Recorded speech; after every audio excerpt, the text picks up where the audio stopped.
Easy load کی حکومت تھی اور ملاکنڈ کے لوگ بھی بے گھر ہوئے تو سوابی کے عوام نے بھی ہمیں اپنے گھر دیے، جس پر میں ان کا شکر گزار ہوں۔ وفاقی وزیر نے مزید کہا، جب لوگ اسلام آباد کو دہشت گردی سے جوڑتے تھے، اس وقت عمران خان آئے اور کہا اسلام امن کا دین ہے۔ مراد سعید کا کہنا تھا، سابق حکمرانوں نے عوام کو لوٹا، عمران خان نے عوام کو مفت علاج دیا، پورے پنجاب میں صحت کارڈ دیا، ہمارے سوابی میں عمران خان کی حکومت میں امن ہوا، لوگوں کو روزگار ملا، سیاحوں نے یہاں کا رخ کیا۔ سوابی میں زیر مبادلہ آیا، ان کا کہنا تھا کہ سی پیک سے تجارت کے راستے کھلے ہیں۔ 4 پارٹیاں مہنگائی اور چینی پر بات کرتی ہیں، شوگر ملز زرداریوں اور شریفوں کی ہیں، عوام سے محبت ہے تو چینی سستی کریں، آپ کو عوام سے نہیں اپنے بچوں کے مستقبل سے پیار ہے۔ نواز شریف علاج کے لیے گئے مگر اب تک دوائی نہیں ملی۔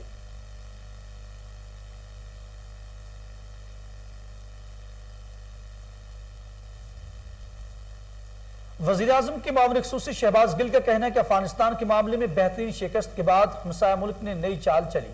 اپنے ٹویٹ میں شہباز گل کا مزید کہنا تھا، نواز شریف کو ٹارگٹ سونپا گیا کہ وہ بلوچستان کے بارے میں منفی پروپیگنڈا کریں۔ انہوں نے یہ ٹارگٹ پچھلے ہفتے لندن میں ہونے والی ایک اہم ملاقات میں دیا گیا۔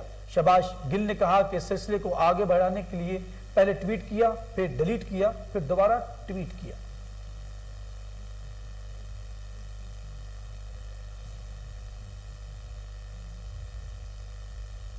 وفاقی وزیر اطلاعات و نشریات فواد چودھری نے موجودہ صورتحال پر شاعری کے ذریعے اپنا نقطہ نظر پیش کیا۔ فواد چودھری نے اردو کے معروف شاعر عدیم ہاشمی کے چند اشعار ٹویٹ کیے، جس میں انہوں نے ظلم کے سامنے سر نہ جھکانے کی بات کی ہے۔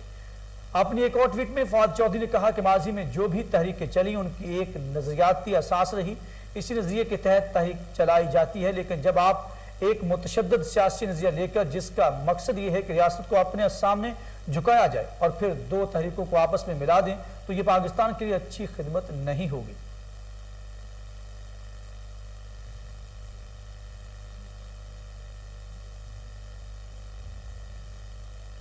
آگے بڑھیں اور آپ کو بتائیں، وزیراعظم عمران خان نے کہا کہ پاک سعودی عرب انویسٹمنٹ فورم کا انعقاد خوش آئند ہے، کاروباری شعبوں میں نئی راہیں تلاش کرنے کا موقع ملا اور دونوں ممالک کے تعلقات وقت کی کسوٹی پر ہمیشہ ثابت قدم رہے۔ وزیراعظم نے کہا سعودی عرب کی ویژن 2030 کے لیے پاکستانی افراد کی قوت اہم کردار ادا کر سکتی ہے۔ نیا پاکستان اور سعودی ویژن کا مقصد ترقی کا حصول اور تجارتی روابط کا فروغ ہے، جبکہ نیا پاکستان اور سعودی ویژن 2030 سماجی اور اقتصادی اصولوں پر مبنی ہے۔ عمران خان نے کہا دیر پا ترقی کے اہداف کے لیے پاکستان کی ترجیحات جیو پولیٹیکل سے جیو اکنامکس کی جانب گامزن ہیں۔ مختلف شعبوں میں اصلاحات متعارف کرانے پر سعودی قیادت کی کاوشیں قابل تعریف ہیں۔ دونوں ملکوں کی نجی اور کارپوریٹ سیکٹر کو قریب لانے کے لیے انویسٹمنٹ فورم میں مواقع فراہم کرے گا، جبکہ باہمی تعاون کو مزید وسعت دینے اور مختلف شعبوں میں خصوصی تجارتی تعلقات اور سرمایہ کاری میں تعاون کو فروغ دیا جائے گا۔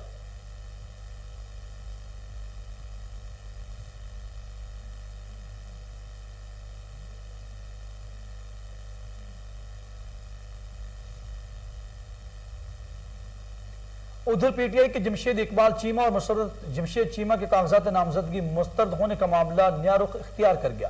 جمشید اقبال اور مسرت جمشید کے تجویز کنندگان نے این 133 کا رہائشی ہونے کا دعویٰ کیا ہے، جبکہ الیکشن کمیشن نے جمشید اقبال چیمہ کے الزامات کو مسترد کر دیا ہے۔ تجویز کنندگان بلال حسین اور غلام مرتضیٰ کا کہنا ہے کہ وہ این 133 کی ہی رہائشی ہیں، وہ نہیں جانتے کہ ان کا نام این 130 میں کیسے چلا گیا۔ الیکشن کمیشن کے جاری کردہ اعلامیہ میں جمشید اقبال اور ان کی اہلیہ کی جانب سے لگائے گئے الزامات کو بے بنیاد قرار دیا گیا اور واضح کیا گیا کہ دونوں تجویز کنندگان کے ووٹ 2018 ہی میں حلقہ این 130 میں درج ہیں۔ اعلامیہ میں کہا گیا کہ ستمبر 2020 کے نظر ثانی انتخابی فہرست میں بھی دونوں تجویز کنندگان حلقہ 130 کے ووٹر ہیں۔ صوبائی الیکشن کمشنر غلام اسرار نے کہا کہ الیکشن کی شفافیت پر کسی طور بھی کوئی سمجھوتا نہیں کیا جائے گا۔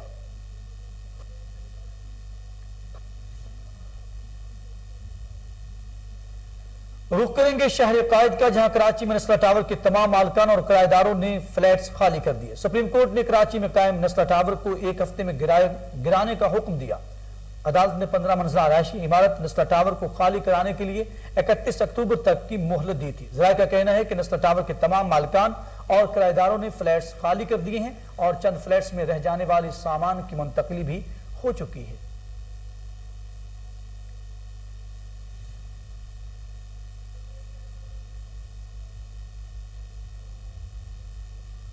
ملک بھر میں ڈینگی کے حملے جاری ہیں، لاہور میں مزید 2 مریض جبکہ اسلام آباد میں ایک شخص دم توڑ گیا۔ حیدرآباد میں مجموعی اموات کی تعداد 3 ہو گئی۔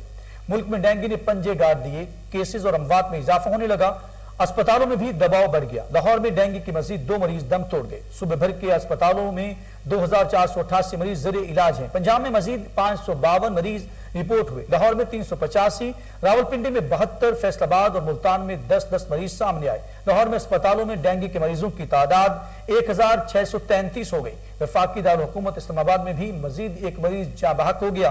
اسلام آباد میں ڈینگی سے مجموعی اموات کی تعداد 13 ہو گئی۔ ڈینگی سے متاثرہ شہروں کی مجموعی تعداد 3597 ہو گئی۔ اسلام آباد کے دہی علاقوں میں ڈینگی کی تصدیق شدہ کیسز کی تعداد 2072 ہے۔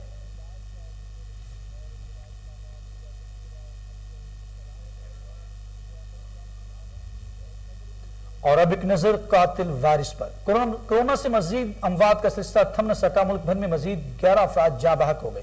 مجموعی اموات کی تعداد 28,449 ہو گئی۔ پاکستان میں کورونا مثبت کیسز کی شرح 1.52% ریکارڈ کی گئی۔ NCOC کے مطابق پاکستان میں ایکٹیو کیسز کی تعداد 23,094 ہے، مجموعی کیسز کی تعداد 12,73,078 ہو گئی۔ 733 نئے کیس مریض رپورٹ ہوئے جبکہ 12,21,535 افراد کورونا سے صحت یاب بھی ہو چکے۔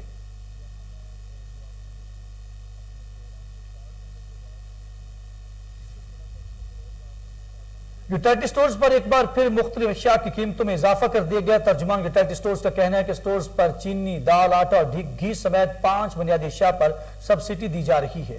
نوٹیفکیشن کے مطابق یوٹیلیٹی سٹورز پر مختلف برانڈز کی 1 کلو چائے کی پتی 100 سے 200 روپے مہنگی کر دی گئی ہے، جبکہ بچوں کا 500 گرام فارمولا دودھ 60 روپے اور 1 کلو کپڑے دھونے کا پاؤڈر 10 روپے مہنگا کر دیا گیا۔ سرکاری سٹورز پر کافی کے 100 گرام جار کی قیمت 50 روپے تک بڑھا دی گئی۔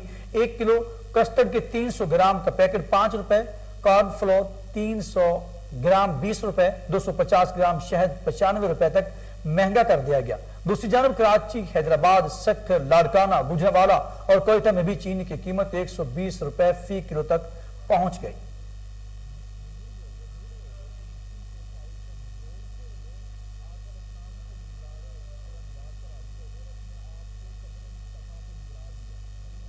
اور اس کے ساتھ ہی نیوز اسٹوڈیو سے فی الوقت کے لیے اتنا ہی۔ مزید خبروں اپڈیٹ کے لیے آپ دیکھتے رہیے کوہ نور نیوز۔